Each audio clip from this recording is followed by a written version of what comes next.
what Trump has got to worry about and why Bimbofication is not going away is that the Democrats are almost certainly going to win the midterms.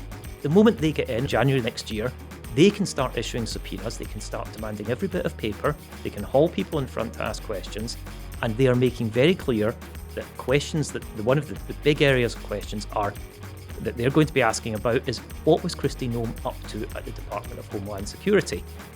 What was Corey Lewandowski up to at the Department of Homeland Security? And they are going to start asking about what background checks were done, what happened to them, and crucially, who knew? And who knew is hanging over this affair. I'm Joanna Coles. This is the Daily Beast podcast. And I think this might be the culmination of the worst week in Trump's second administration. We have the war and his very half-hearted war speech. We have the firing of Pam Bondi. We have the stopping of the East Wing and his ballroom that he wants to dominate the White House. We have him stalking out of SCOTUS after his judges, Brett Kavanaugh, Amy Coney Barrett, Neil Gorsuch, tore through his Solicitor General's position on tearing down the 14th Amendment. And of course, we had Kristi Noem's husband's special corner, shall we say, his bespoke interests on OnlyFans with the looning, a new word in our vocabulary, all our vocabularies, and Bimbo-ification. Who better to discuss this with? And I want to know if he agrees with me that this is Trump's worst week than our executive editor, the renowned tabloid editor, Hugh Dougherty, who I have prized out of the newsroom to make him talk us through what an incredible week this has been. But before we get into it, can I just remind you, we are independent media, which is why we're allowed to get under the skin of Caroline Levitt, and we'll tell you more about that later in the show. But feel free, and we appreciate your support, if you smash the subscriber button wherever you're listening to this podcast, and also subscribe to the Daily Beast. It's almost impossible to stay on top of this flooding of the zone, which, as we know, Trump and his goons do deliberately. It was always a Steve Bannon plan that you just flood the zone. Well, we are trying to mop up the zone, and we really appreciate your support. And also, we all need to stay on top of what actually is going on out there. But now, Hugh, let's get into it. Hugh, is this the worst week of the second administration for Trump? I don't think there's any doubt about that, Joanna. The worst week so far, I think we can say. Oh, so far, you're predicting more terrible weeks ahead. I think it's almost impossible sitting here on Friday morning. We've just heard that an F-15E Strike Eagle has been downed over Iran by Iranian fire.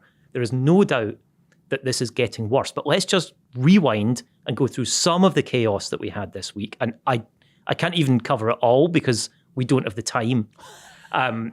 This week alone, Lindsey Graham, his close ally, was pictured at Disneyland, at Disney World in Florida, despite the government being shut down. Well, and despite Lindsey Graham being a huge advocate for the war in Iran. Yes. Something where you would think he would need to at least be looking as if he's taking it seriously for his own constituents. Yes, and I think that speaks to a lot of people's concern that this has not been taken seriously. And he was wandering around Disney World with a little mermaid toy. A bubble maker. A bubble maker. I wonder if he was going home to blow bubbles. Well, he did go home and he posted to South Carolina, where he posted a picture of himself with a shotgun saying that he was shooting clays. But just to get back to the Trump and DC chaos, this week alone, his ballroom got put on hold by a Bush-appointed judge who was scathing, who said that Donald Trump is not the owner of the White House, that he is the steward of the White House. That was bad. He went to his favourite place, the Trump Kennedy Center. It's really called the Kennedy Center, but obviously he's tried to rebrand it. Shoehorned his name onto the wall. And he's closing it on July the 4th. But he went there for the premiere of Chicago, and he got booed. Boo! I'm just doing sound effects there. Boo! And those sound effects the White House edited a version so you could barely hear the booing. But the reality was he was booed. And I think the audience, when they booked the tickets, didn't know he was going, but they were told there would be a special guest. I'm sure they hoped it was going to be some kind of musical star. And in fact, it turned out to be the president. It was a musical fan. Booed! He then, the next day, he went to the Supreme Court. And he got much worse, I think, than being booed. First of all, he didn't get acknowledged by these justices, all 9 of them. They showed who was the boss. They didn't say, "Good morning, Mr. President." He walked in, stalked in, and had to just sit like a normal member of the public, surrounded by his own aides. And this was for the birthright. He's been trying to overturn the 14th Amendment, which guarantees that anybody born here gets automatically American citizenship unless they're the child of a diplomat. And this theory has animated him throughout this second administration. It's been pushed aggressively by Stephen Miller. He went in front of 9 justices, 3 of whom he has appointed. So Neil Gorsuch, Amy Coney Barrett and Brett Kavanaugh. 2 of whom are dyed-in-the-wool conservatives who have made their sympathy to him very, very clear. Samuel Alito and Clarence Thomas. And Justice Roberts, who is a Bush appointee who has given Trump a lot of victories. His lawyers were torn apart. So this is John Sauer. John Sauer. The strange sounding, who's got a voice like RFK He has an Jr. RFK Jr. voice. And he was torn apart, particularly by Neil Gorsuch, particularly by John Roberts. It's clear to Supreme Court observers that this was a very bad day.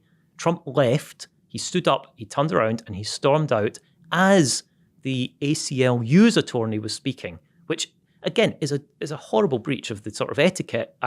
You and I have both reported from court, Joanna, and you know that it's a place where respect is shown to a judge. There are 9 of the justices here. He showed no respect to justices. He went home. He posted on Truth Social about them. The next morning he posted Kangaroo Court. The chaos of that can't be undersold. But that wasn't even it for the day. Well, and also let's just remind people he was the first sitting president to go and hear oral arguments at the Supreme Court, which again is a very theatrical sort of performative act by him. And at this point, it's hard to think he's doing anything other than performing the act of being a president in a sort of television drama that's running in his head. Every president beforehand who has been to the Supreme Court has been there to show respect for the institution. They have signed visitor books. Barack Obama did that. They have gone and had lunch with the justices. And they have even sat and watched oral arguments in cases that don't concern them to show their interest and respect. Trump wasn't doing any of that. He was there to try to intimidate the justices in a case that he really, really fears he is going to lose and lose badly. But of course he's going to lose it. It's been enshrined in the Constitution. It's enshrined in the Constitution. It's been practiced law for the last 150 years. So it's almost like he's setting himself up for failure, except that it's clearly not even a dog whistle. It's a blatant whistle to people who are racist. Yes. He went back to the White House. He had a gathering behind closed doors to mark Easter, a bit early for Easter, but he is not going to be in the White House for Easter itself. He'll be at Palm Beach, we hope, going to church. We doubt going to church. Well, he'll probably be hanging out at some sort of Republican fundraiser at Mar-a-Lago, won't he? I suspect so. And then hello, we have fundraiser tonight. That's Melania, by the way. A mild bit. I will be in New York. You have good fundraiser without me.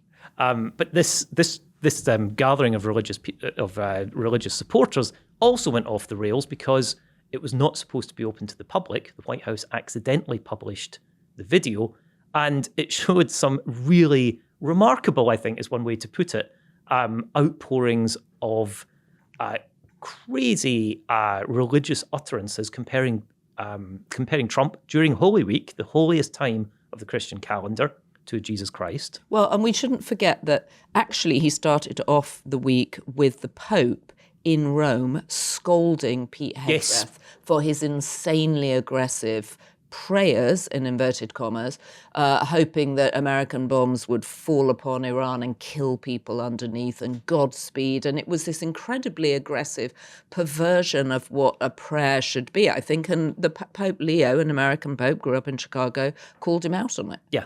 And this whole performance, he then addressed the nation, a speech that he did not appear either prepared for or coherent in his arguments. And it was intended, his aides had briefed that it was going to calm the markets and bring down the price of oil. The price of oil was going up on a ticker like that as he spoke. And it has gone up and up since then. It's around $110 a barrel. When he spoke, it was 100. It's now up at 110.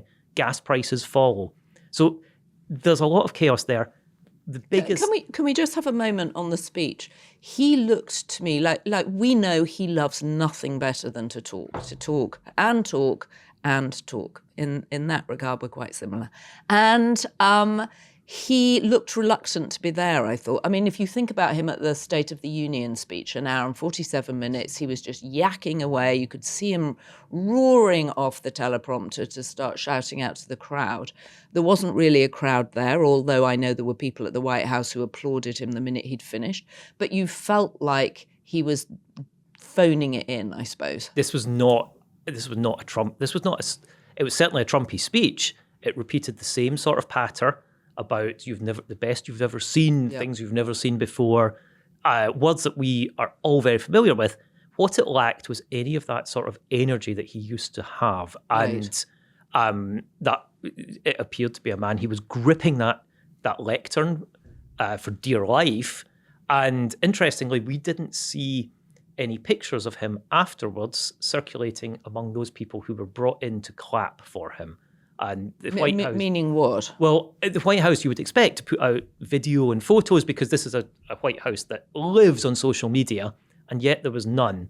I think his appearance, either the lighting was dreadful or he was pallid. And I know that there's been the camera was provided by Fox News, and we are told that people in other broadcasters who received that pool feed were concerned that the lighting levels were wrong and had to adjust them themselves in their control room. Well, it's interesting because his hair looked purple. It had lost the usual yellow sort of colour, as one of our commentators pointed out, looked like mouldy hay. That mouldy hay colour had gone and it seemed translucent. And this, I think, sums up, he seemed devoid of his usual energy.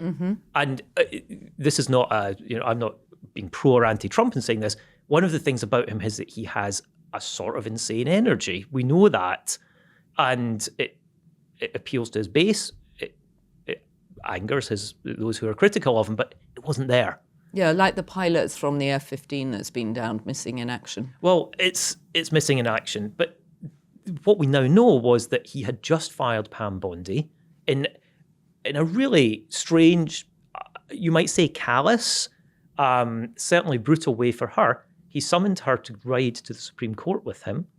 And being in the beast is an honour. It's an honour that he has extended to some people, Vladimir Putin, notoriously. Who probably bugged it. I'm sure he was sitting there sort of putting a little kind of microchip onto the chair going, yes, Mr. President, hello. But he summoned Pam Bondi to go to the Supreme Court. You would think that's an honour. The Attorney General is going to the Supreme Court, something the Attorney Generals don't do much.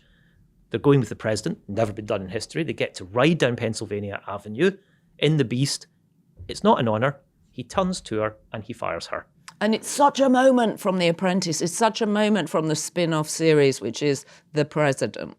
And yet she was then summoned to applaud him for his speech. Because he wants to humiliate everybody, and she's been particularly craven. I mean, they're all craven to him. It's hard to imagine which one is more craven. Do you remember when she unfurled that huge sort of banner of him outside the Justice Department? So for anybody who works at the Justice Department, it's not the US Justice Department. It feels like Trump's Justice Department. And we're seeing more of that, the chaos unfolding, because we don't really know why she was fired. Well, we can guess. We can guess. Files, refusal to go after all the people he wants to personally prosecute, or she's gone after him in a way that it's just been ineffective, because largely what he's trying to do is illegal. And what we do know is that he has appointed his own personal lawyer, as he has described. Todd Blanche is going to be interim. Technically, he is acting Attorney General when she leaves, but she's not leaving for a month. But she's also already left Washington and gone back to Florida. It's a crazy and chaotic scene. We don't know if she's actually going to do anything for the next month. Can I make a suggestion? I think that they should put in as Attorney General Lindsay Halligan. Lindsay Halligan, who failed to bring the prosecution against James Comey because she wasn't allowed to be appointed because she couldn't even fill out the forms properly. So I think she would be great because she's got fabulous hair. She's got better hair than Pam. We know that Trump likes hair. We know that he loves these women who all look the same. Lindsay Halligan for AG. I think we should start a campaign. Well, someone has already started a campaign, not for Lindsay Halligan. Alina Habba has posted Michael on Wolff Friday would morning, love that. What? has been posting pictures of herself with Donald Trump saying it's always an honour. You can't take that any other way than a very, very public campaign to get that Attorney General job. Well, and Janine Pirro also wants it. And Todd Blanche is said to have put a silent knife in the back of Pam Bondi. And Pam Bondi is supposed to already have a job in the private sector. So there's a weird sort of dual messaging going on. On the one hand, she's leaving because she's got an amazing opportunity in the private sector, which I think might just be Pam Bondi associates and a little shingle outside doing mortgages, wills, whatever else you need doing. Pardons, the pardon economy. She can make a lot of money. Pam, that's your next move, the pardon economy. Check out Liz Oyer, the lawyer, for that. And yet she was supposedly trying to cling on to the role because this is the nearest she'll come to power. Begging to stay to summer. And just to go back to this theme of chaos, we haven't seen that in this second term of people. There are only two people who know what Pam Bondi and Donald Trump exchanged in the back of the Beast. And somebody spoke. Well, just as long as it wasn't bodily fluids. We can be safe that it was a very brief journey. You say that, but then Trump threw out a bit of a strange line when he was he had a press gaggle and he said, "You can ask me anything. You can ask me about sex." Why did no one? And nobody asked. About sex? What is wrong with these reporters? I would have had my hand up, and you know what I would have said? I would have said, "Mr. Trump, what do you think about looning?" A new phrase that's come into our language because of Brian Noem. Kristi Noem's husband, yes, also in insurance. I mean, Pam, you might want to talk to him about setting out your own shingle because Brian has done that. Brian Noem has done that. Always been very supportive to his wife, but it turns out he's been looning on the side. He has, and I think we should explain what this means. And I'm going to turn that to you, Joanna. Well, as the editor of Cosmo, I had never come across looning. I'd never come across it. But it turns out there are so many different corners to turn down on OnlyFans. And Brian Noem had found one which involves inflating balloons. Was there no helium? Also, I felt for him this morning because one of the problems with all those ships floating around trying to get through the Strait of Hormuz is many of them are carrying helium. And the problem with helium is it basically evaporates if it's not kept at the right temperature between 4 and 6 weeks. So there is going to be a helium shortage. Brian, order now. Order now. So what Brian Noem liked to do is insert up his T-shirt, who hasn't done this, admittedly most of us were 4 or 5 when we did it, balloons, and then twiddle with the ties as if they were nipples. And then he liked to do pouty faces, like people do on, influencers do on Instagram, at the cam girls who he was paying $20 a minute. Yes. So at a time when affordability is actually the thing that appears to be working for the Democrats in terms of the election, I think we should focus on Brian Noem spending $25,000 over the years on OnlyFans with his balloons. So our brilliant reporter Tom Latcham spoke to an OnlyFans model, a cam girl. Right. She goes by the name Lydia Love. Of course she does. A stage name. I go by the name Lydia Love too. It's an excellent name. But she spoke about, she said that she had interacted with him and that, yes, he had paid roughly $20, maybe as much as $25 every minute. A bit like the price of oil. It's going up as you talk. Which is like the price of oil going up as you talk. And all of this it might be sad. It's certainly causing people a lot of intrigue, amusement. But she raises a lot of very very important questions. And that's why this is not going away. Go on, tell me more. I don't know if it's sad. I mean, and also none of this would matter were it not for the fact that he was married to the head of Homeland Security. Absolutely. You want to do your own personal thing. I don't think it's sad if he likes balloons, rubbing balloons, whatever he does with balloons, pops balloons, good for him. But when your wife is in charge of the safety of every single American... Well, that's exactly why this is a big scandal that isn't going to go away. It starts with what's known as Bimbofication. Bimbofication, because he sought out cam girls who pose as bimbos, hypersexualized, exaggerated physical characteristics, plastic a bit like his wife. Enhancements, and people might see a parallel. And he then dressed up accordingly in female exercise shorts, the T-shirt and the balloons that you've described.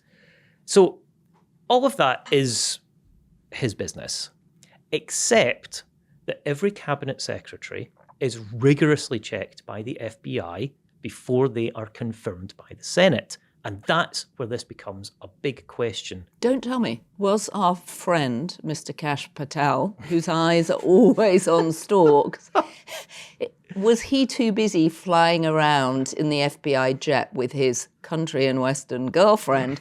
Was he too busy to actually pay any attention to the background check? Well, I have to slightly disappoint that this background check would have been started just before Kash Patel himself became director of the FBI. So under Christopher Wray. Right. Christopher, what were you thinking? Or perhaps they found out about it and let it go. And that's the question. And Joanna, I just want to say, we've been here before in Trump 1, and that's why this week is Trump 1 is back. In Trump 1, the Daily Mail, which broke the story about Brian Noem's looning habit. The Daily Mail broke a story that Rob Porter, who was Donald Trump's staff secretary. The staff secretary is this kind of behind the scenes but very powerful position in the White House who controls what paper the president sees and signs. So it's incredibly important, as I say, behind the scenes. In 2018, Rob Porter was staff secretary, and the Daily Mail broke a story that he had been credibly accused of physically abusing both his ex-wives. Ugh. Not only did they accuse him, in fact, one of them had taken out a restraining order against him in court in Virginia.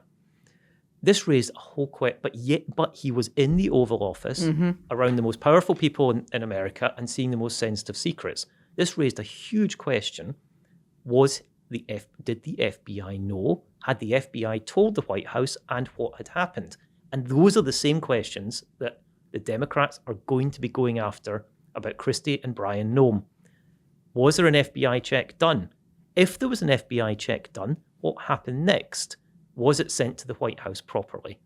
Was it in-depth enough to catch that the husband of the would-be Homeland Security Secretary was sending thousands and thousands of dollars to women who he clearly did not know and could not have vetted, posing in outfits that people might find outrageous or intriguing, and the possibility that the security service look for is he open to blackmail? Now, quite obviously, blackmail kind of doesn't work in the Trump era because you could say anything goes. But what blackmail does work for is making people do things they don't want to do, and that's why the FBI look into these backgrounds. The procedure normally is that these FBI checks are sent to the White House Personnel Office.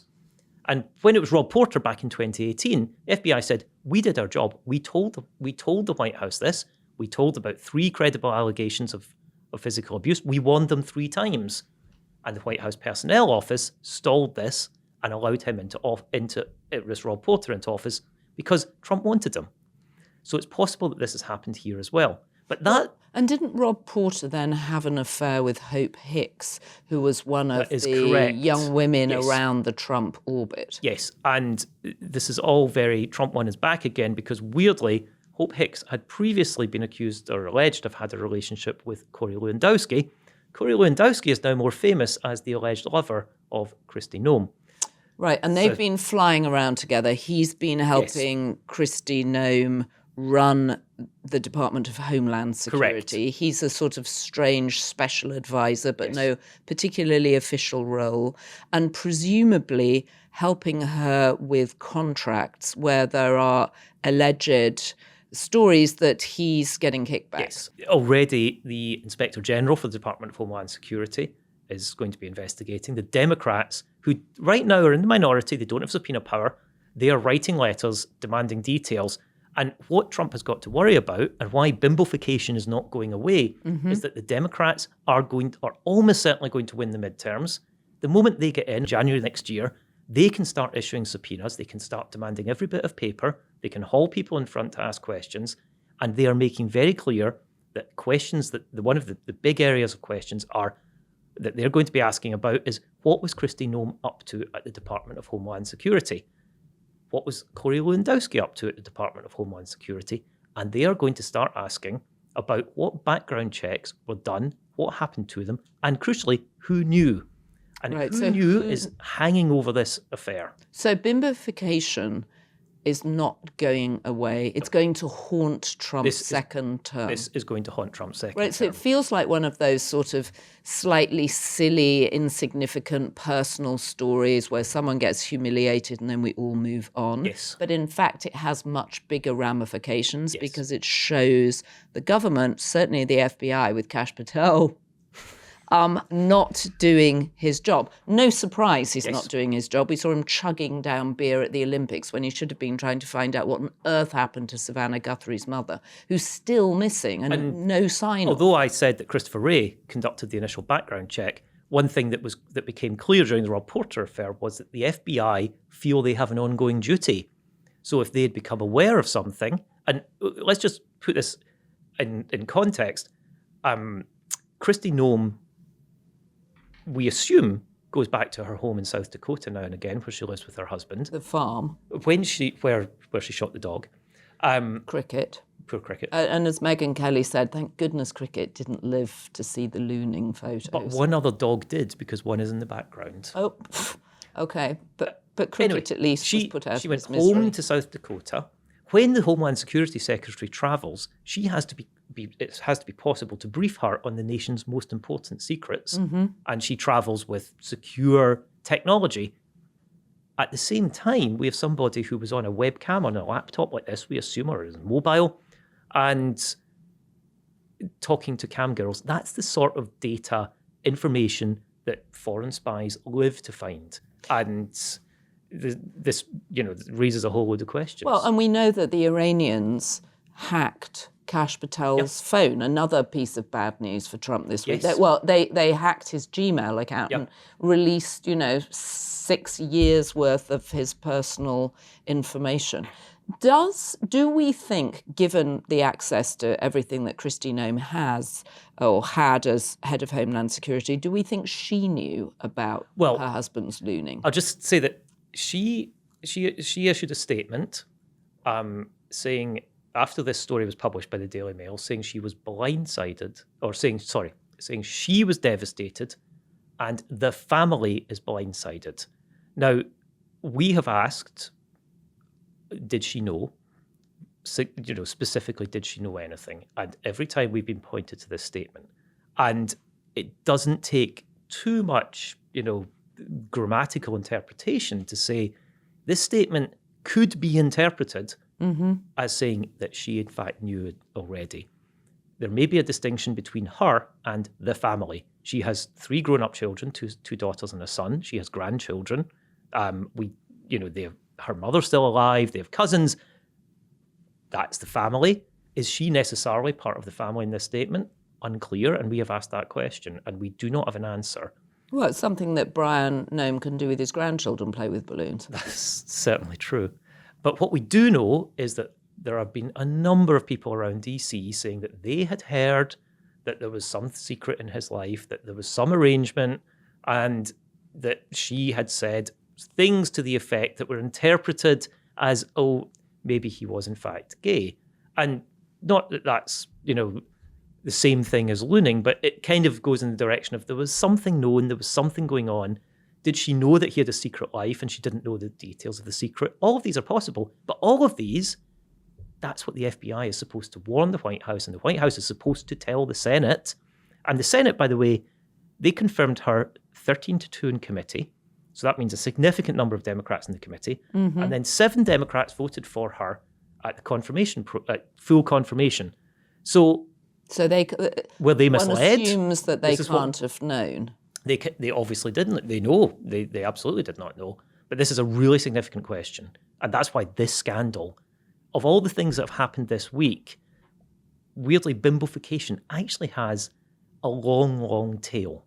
So Kristi Noem was fired last month. Yes. Pam Bondi was fired yesterday. Yes. We're recording this on Friday morning. Michael Wolff posits that because Susie Wiles is having medical treatment, she is not as usually engaged. And so she had said to Trump when he took over in this second administration, okay, we can't have the revolving door we had in Trump 1. It makes everything look chaotic and unstable. No one can take you seriously. And so amazingly, for the first year at least, we've had complete stability. Nobody's been fired. Now we've had 2 firings in less than a month. Yes. And people, big piece in the New York Times this week that had clearly been planted saying Tulsi Gabbard was on the skids. People think that Kash Patel might be on the skids. Howard Lutnick is being rumoured as being on the skids. So do you think we're going into a period now where we're going to see more firings because Trump is really having a bad time? Things are turning against him. And as we know, when he's cornered, he blames everybody else. He lashes out, blames everybody else, changes the narrative. And then we all rush around to say, oh my God, Pam Bondi's been fired, Pam Bondi's been fired. I mean, all you can say is the past is prologue, and you can only predict the future from the past. This is what happened in Trump 1. People lasted days. Anthony Scaramucci. 11 days. 11 right? days. 11 days. People briefed against each other. People briefed against, people briefed against themselves sometimes. It was chaos. It was unending chaos. And yes, what we know about Trump is when we're in that cycle, it's impossible for him to get out of. And people this week rather cleverly compared that speech about the Strait of Hormuz is just going to open naturally to his crazy COVID proclamations in March and April of 2020. Right. It's just going to go away. We're airtight. It's fine. The similarity and the chaos that then followed does appear rather clear. So another bit of bad news for Trump this week has been a judge putting the brakes on the East Wing developments and his ballroom, which is currently set for 90,000 feet, which we know will dwarf the current White House. It will be almost 3 times the size of the current White House. He demolished it during the evening, which is what he does. It operates at night. So people woke up to see, the tendrils of the East Wing as sledgehammers were going at this, amazingly romantic and somewhat sacred part of American history and culture and power. We know he wants to erect an enormous Trump ballroom.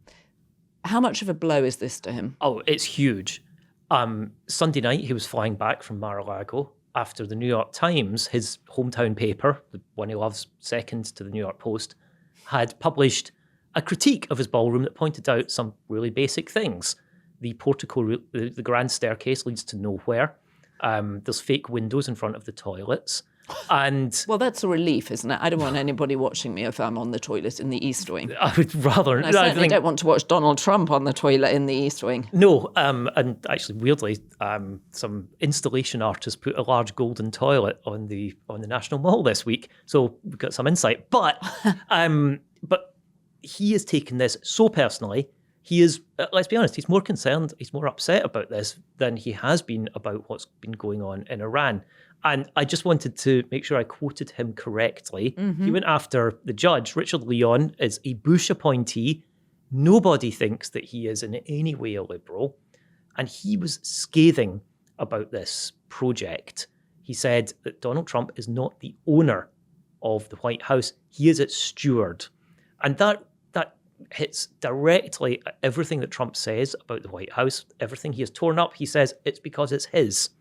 And here we have a rock-ribbed conservative saying, no, you are the steward. You are the steward for the American people and for future presidents and future first families. And Trump ranted on Truth Social more than once. He also phoned some of his favourite reporters to talk about just about Iran. In fact, about the ballroom. He managed a minute on Iran and then went straight on to the ballroom. And the thing that has really upset him is that the judge said Congress has to approve these things. Mm-hmm. That's how our system works. And Trump unleashed his all caps. The judge said we have to get congressional approval. He is wrong. I can't do Trump's accent. I can't do an American accent because I'm Scottish, but I certainly don't want to do a Trump accent. Congressional approval has never been given on anything in these circumstances, big or small, having to do with construction at the White House. In this case, even less so, because the ballroom has been built with private donations, no federal taxpayer money. Now, none of that's true.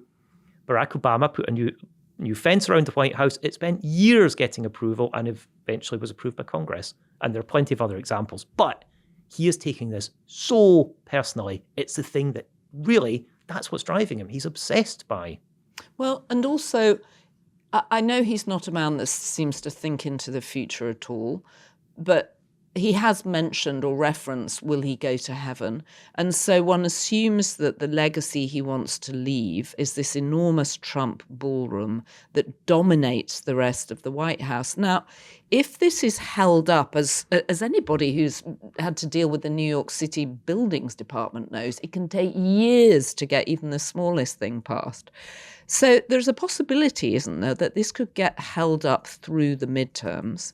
And then if the Democrats win even the House of Representatives, never mind the Senate, which may or may not be on the cards right now, this could get stopped. And he'll be living in a rubble site. Yes. He'll be living in a work site, possibly until he leaves office. Yes, that's a really real possibility. We've seen pictures. It's like there's a load of mud and some building materials. Right, and a couple of sort of bulldozers. Yes, and the judge gave him, slightly generously, I think, gave a 2-week stay on his order. So that meant that they could keep doing whatever they were doing in the East Wing at that point. They could keep doing it for the next 2 weeks so that he can appeal. Nobody thinks there is any realistic prospect that a group of federal judges in D.C. are going to overturn this ruling. Even Trump judges have to face up to the initial ruling being a very conservative judge saying, it's not yours, Donald. That's very likely to be upheld. This could go all the way to the Supreme Court. In the meantime, what's he going to do? He's not allowed to keep building or demolishing, whichever he happens to be at. And while there have been some people in MAGA saying, just defy them, just do it, it's all very well for him to say keep building, but plenty of people who would be doing the building and the contracting go, well, hold on a minute. If I'm not allowed to do this, can people come after me after Donald Trump's gone? People don't defy court orders. Right. And I think Farah Thomason wrote the piece for us, one of our reporters in our team down in DC, and she counted 19 exclamation points in Judge Leon's report. Which shows how passionate he felt about it. And clearly the White House itself is a remarkable, iconic building for America. It's not a palace. It's not Buckingham Palace, which, as we know, sits in the middle of London. There's a huge pompous mall up to it. It's about the royal family. It's about power. It's about exuding power. And the humility and the modesty of the White House is supposed to be the thing that keeps presidential power in check too, right? Keeps ego in check. And yet we know with Donald Trump that there is no way apparently to keep his ego in check other than court orders. One of the critics of this scheme who spoke to the New York Times, a piece that Trump was so triggered by, pointed out that the ballroom would be in the way of the very clear view that Pierre L'Enfant had designed when he designed Washington, D.C., so that the Capitol and the White House look directly at each other. Right. And instead with this ballroom in the way, and the symbolism of, I don't want to see the Capitol. I don't care. I don't need to worry about the Capitol. And that's exactly what the system was set up, that the framers set up a system, and Pierre L'Enfant brought in an architectural vision of it to say you are co-equal, you have to live with each other, you have to accommodate each other.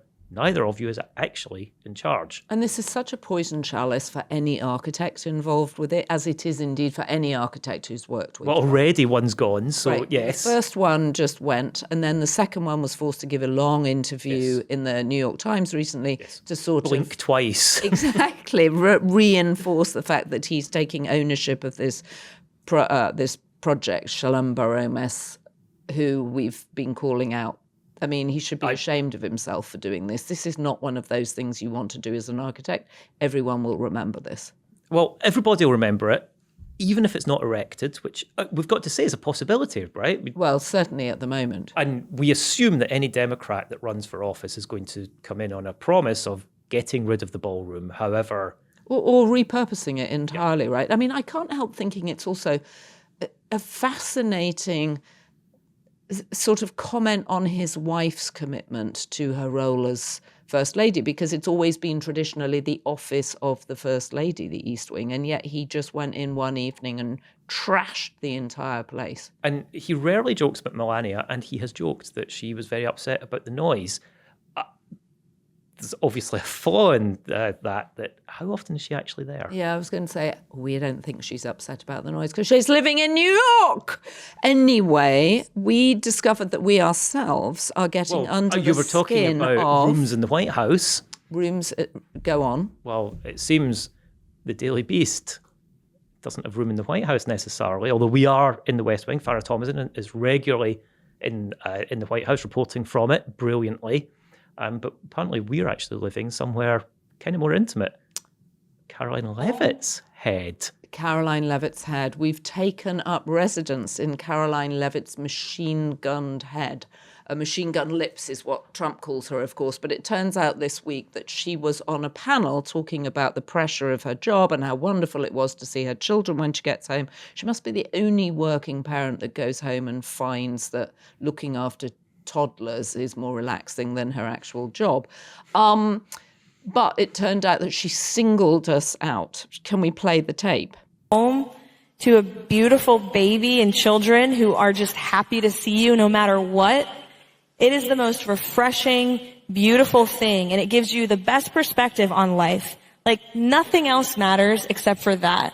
Who cares what the Daily Beast wrote today? You know, like, who cares what the headlines are? Like, I have an amazing son who just wants to be loved and play trucks. You know who cares, Caroline Leavitt? Voters care.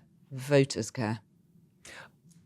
Voters care. Well Voters done, are going Hugh. to care in November. Well done. It's your headlines that get under their It's every bit skin. of work that everybody at the Daily Beast does. All I can say is, first of all, if you do not subscribe to Daily Beast, you've got to see what it is that is obsessing Caroline Leavitt. Mm-hmm. You can subscribe at www.thedailybeast.com.